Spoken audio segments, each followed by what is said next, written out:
Il y a un autre sujet que je pense est important d'aborder aujourd'hui, c'est toutes les aides que vous avez mises en place en direction des demandeurs d'emploi. Vous avez annoncé une aide exceptionnelle de 900 € par mois en direction des 400 000 travailleurs précaires, c'est-à-dire à la fois sans emploi et privés d'allocation chômage. Celle-ci a démarré le 1er novembre. Combien de temps va-t-elle durer et peut-elle être prolongée si la crise perdure et s'éternise ? Alors l'aide, elle a été annoncée pour 4 mois, donc de novembre à février. Évidemment, les dispositifs, ils sont adaptés en fonction de l'évolution de la situation sanitaire et de ses conséquences sur l'économie et sur l'emploi.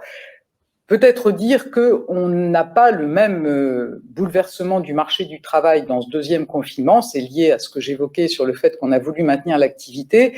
Le marché du travail, il a continué à être assez dynamique malgré ce deuxième confinement. En fait, il y a une partie des secteurs qui est très frappée par les règles sanitaires qui s'appliquent, mais il y a toute une partie de l'économie qui continue à fonctionner. Quand on regarde sur les offres en ligne, elles n'ont pas baissé malgré le deuxième confinement, mais on sait qu'on a des secteurs qui sont très affectés et qu'on accompagne fortement. Et puis, on sait qu'on a des demandeurs d'emploi qui ont des modes de travail particuliers, notamment les saisonniers, ceux qui enchaînaient avant la crise beaucoup de CDD avec des périodes où ils étaient demandeurs d'emploi. Un certain nombre d'entre eux a eu soit une saison très raccourcie, soit carrément pas de saison. Et puis, dans ceux qui enchaînaient des contrats courts, par exemple dans la restauration, on a eu une diminution très forte du nombre de ces contrats.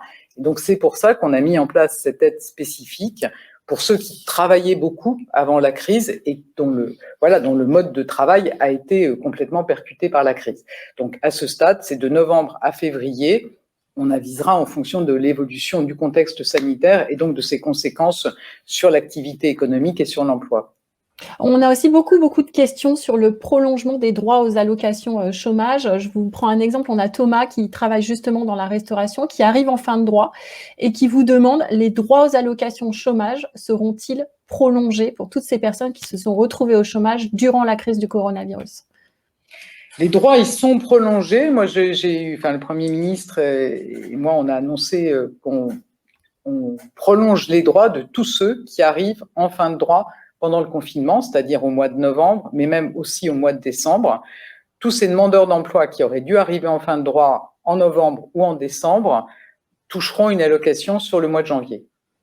D'accord. Et on a une autre question qui est assez similaire, de personnes qui se sont retrouvées au chômage pendant la crise et qui disent: moi, je me retrouve au chômage pendant la crise, je me retrouve impactée par la crise puisque je ne peux pas retrouver du chômage. Et donc, du coup, est-ce que pour ces personnes-là, il y aura une tolérance ou en tout cas une augmentation de la durée des droits au chômage ? C'est Sébastien, qui est chef de projet et en recherche d'emploi, qui vous pose cette question et qui, lui, s'est retrouvé au chômage durant la crise, justement.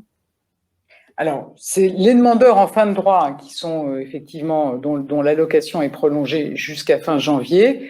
Ensuite, moi je le redis, dans beaucoup de secteurs économiques, aujourd'hui, il y a des offres d'emploi, il y a même des tensions qui apparaissent dans des secteurs comme le soin, comme tout ce qui tourne autour de l'activité du bâtiment et des travaux publics, tous les métiers du digital.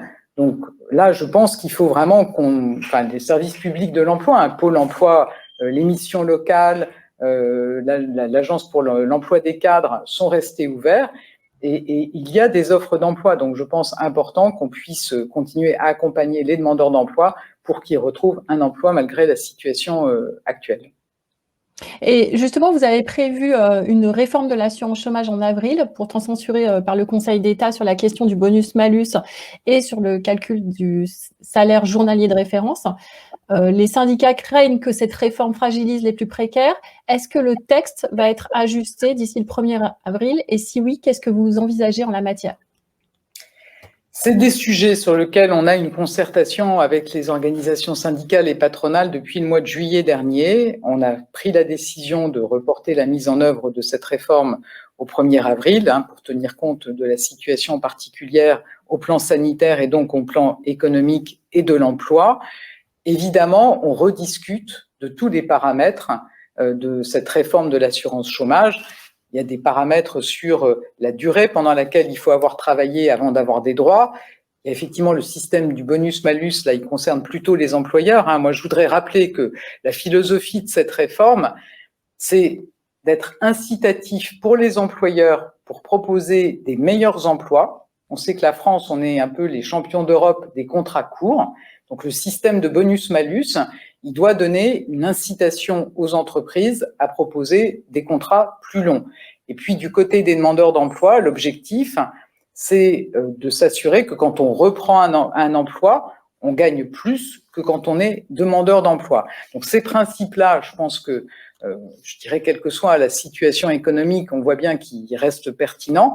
Par contre, il faut évidemment être très attentif sur les différents paramètres de cette réforme, et c'est le sens des discussions qu'on mène avec les partenaires sociaux pour trouver une réforme qui garde l'esprit de ce qui a été voulu et qui en même temps tient compte du fait que ça va être plus difficile maintenant et dans les prochains mois de retrouver un emploi.